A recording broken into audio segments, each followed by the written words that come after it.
Hey, fifth graders, it's Mrs. Tremblay. It's time for Unit 5, Lesson 9, and today we're going to divide a decimal by a decimal. So far you've seen what to do when the decimal is the dividend, you've seen what to do when the decimal is the divisor, and now you're going to see what to do when both are the case. So to divide a decimal by a decimal, we're going to use the same strategy we used when we had our decimal divisor, and you're going to multiply the divisor by a power of 10 that makes it a whole number. Then you make sure that you multiply the number inside by the same power of 10 so that you're not changing the value of your equation. And then we get to solve as usual. So here is what I mean. This is the divisor, right? The number that I'm dividing the inside by. So this is my dividend, this is my divisor. I don't want this to be 9/10, I want it to be 9. In order to make this 9, I would have to multiply it by 10 one time, right? Because when you multiply by a power of 10, it shifts all the digits left by shifting that decimal point to the right. So if I move this one place to the right, that means I need to move this one place to the right. It's currently here, one hop. So my new problem is 9 into 72. That will give me the same value as this. And 9 will not go into 7, but 9 times 8 is 72, and we're done. So 7 2/10 divided by 9/10 is 8. You didn't change the value.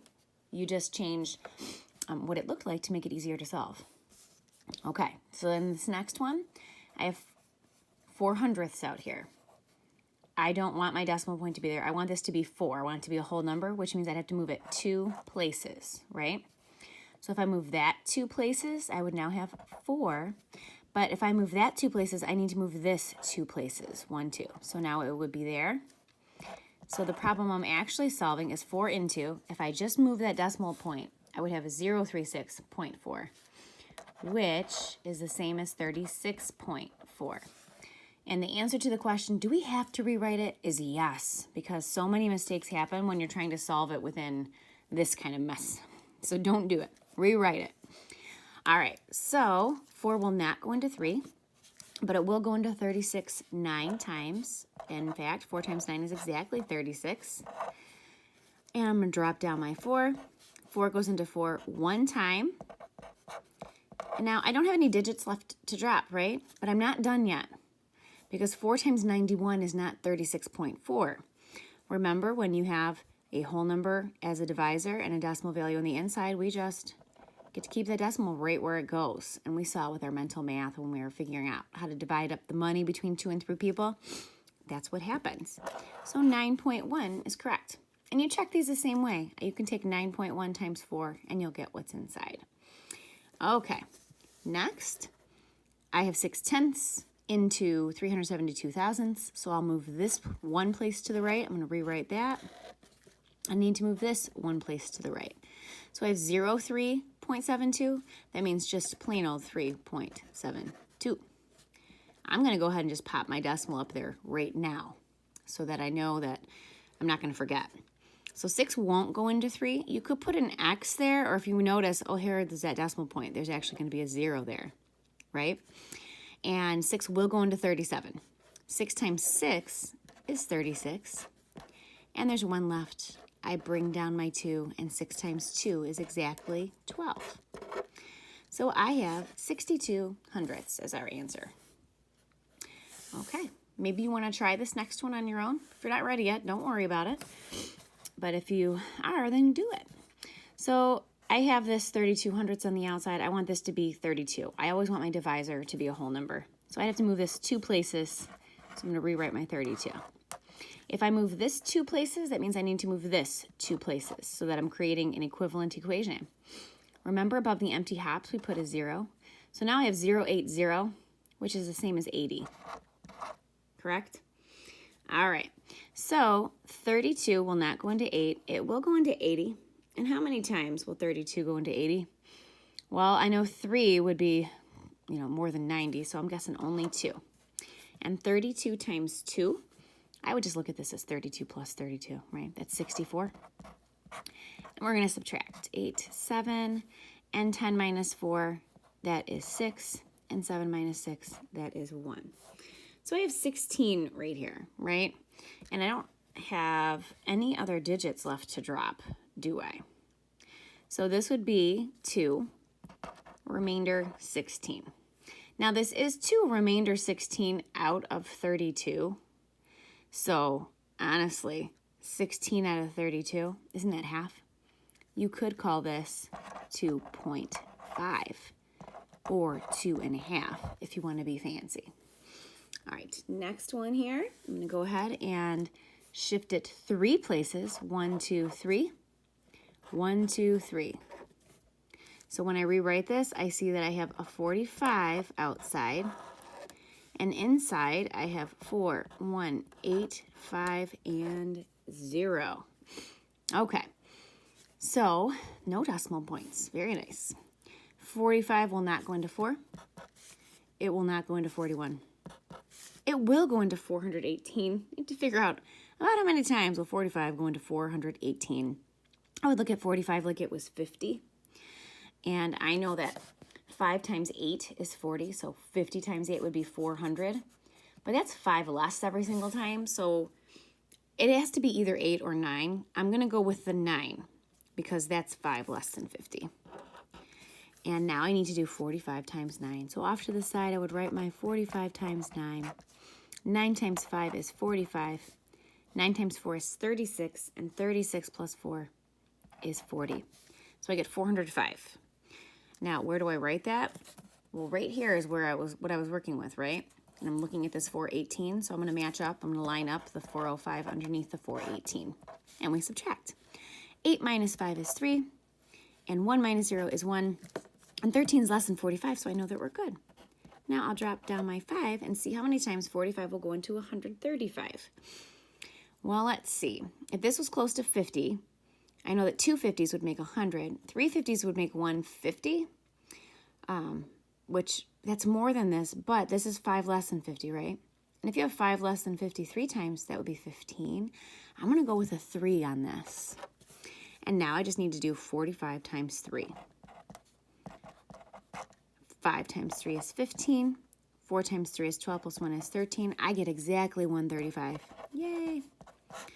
And 0. Now the thing is, we're not done. Because see how there's another 0 here?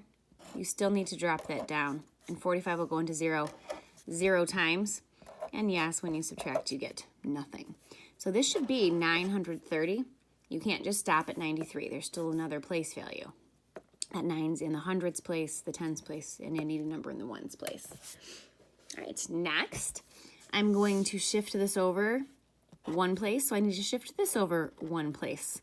So I'm really solving 3 into 1.08. Yes, rewrite it. So now I do have a decimal in the dividend, so I'm going to go ahead and bring it up. 3 will go into 1 0 times. So you can put an X here, and if you were doing a versatile, you wouldn't see an X, right? If there were 0 ones, you'd see a 0 in the ones place. 3 does go into 10 3 times, because 3 times 3 is 9. Now this 9 should be lined up underneath the 10 like so. This means 9 ones, right? 10 minus 9 is 1, and drop down your 8. 3 times 6 is 18, and we're done with 36 hundredths.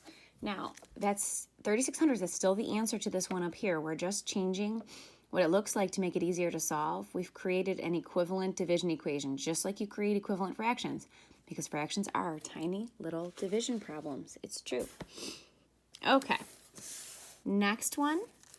I have 4 hundredths out here. I need to move it 2 places. 1, 2, 1, 2. I'm going to put a 0 there. So I have 4 into, when I move this decimal to the end, I have 1170. 4 will not go into 1. 4 will go into 11. 4, 8, 12. No, only twice. And 4 times 2 is 8. I'm going to write this 8 underneath the 11 like so. And 11 minus 8 is 3. Drop down my 7. And now 4 times what gets me closest to 37?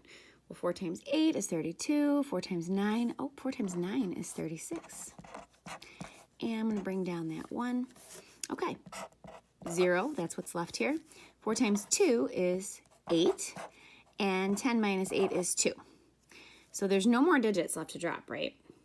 So I end up having 292 remainder 2.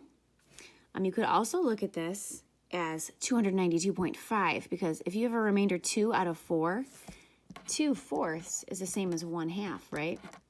And 1/2 is the same as 0.5. So you can say 292 remainder 2. You could also say 292.5. Either one would be fine.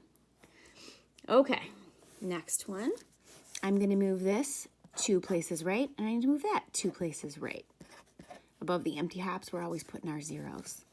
So 5 divided into, I have 3, 4, 5, 0, 0. Okay, 5 will not go into 3. 5 will go into 34. 5 times 6 is 30. And we have 4 left. And drop down your 5. 5 times 9 is 45. And there's nothing left. Now, do you see how there are only 2 zeros left here? What's going to end up happening? We talked about this in class the other day. I would drop this down, and there's a 0, and I can put another 0, and it's just going to keep happening, right? So when all you have left are zeros, you can go ahead and put in the zeros. That's what's going to happen. And to prove it, 5 goes into 0 0 times. 5 times 0 is 0. Drop down your other one. 5 goes into 0 0 times. 5 times 0 is 0. Yeah, you get 6,900. And that might seem like a lot to you. And it's like, wait, why is it so much larger than what my dividend is? Well, you're dividing by something that's less than 1. This is like a nickel. This is like saying, how many nickels are there in $345? That's what this problem is asking. So that's why we're getting such a large answer. Okay, last but not least, I have 2.4 into 492.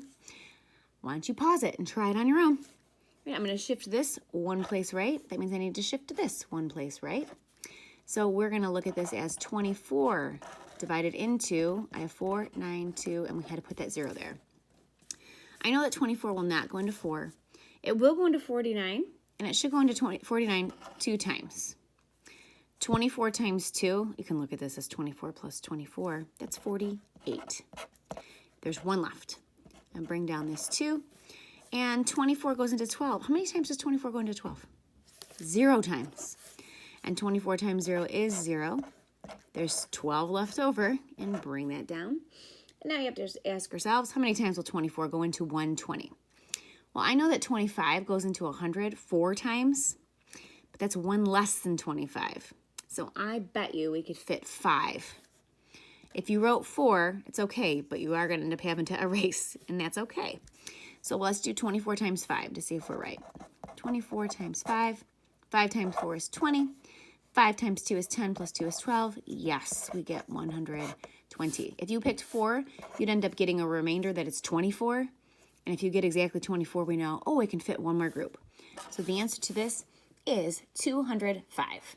So if you are dividing a decimal by a decimal, all you need to do is multiply your divisor by a power of 10 to make it a whole number, and make sure that you multiply your dividend by that same power of 10 to create an equivalent equation. Thank you so much for watching. Good luck with the rest of your work for today.